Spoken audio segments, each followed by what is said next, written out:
Osaka, though it remains to be seen how history will judge the June 12 summit between U.S.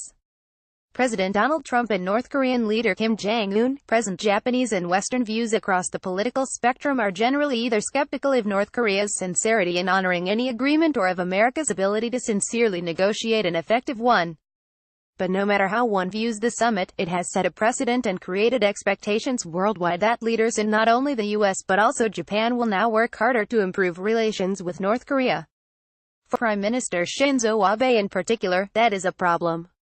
Between the unresolved abduction issue and political allies who are wary of, if not hostile toward, friendly relations with Pyongyang, Abe and his allies lack the deep expertise and informal backdoor channels to North Korea that his less ideologically rigid predecessors in the Liberal Democratic Party once enjoyed. This reality is felt especially in the Kansai region. While few Koreans or Japanese in Kansai have much faith in Abe's ability to do more than follow Trump's lead on North Korea, the days prior to the summit saw some out-of-the-box thinking whispered in the halls of Osaka's political and media establishments as to how Tokyo might improve relations with Pyongyang.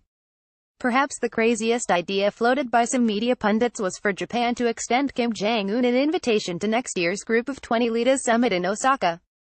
The G20 host country typically invites a few non-G20 countries to attend as observers. These are countries that have some special connection to the host country, are impacted by the G20 agenda for that year, or are invited for other political reasons. What would a Kim visit to Osaka and Kansai look like? For starters, it might be a family reunion. Kim's mother is said to be Ko Yang-wei, a Korean Japanese born in Osaka who was Kim Jong-il's third wife. A Kim visit would certainly put the spotlight on the history of Korean residents in Japan in a way nothing else would or could.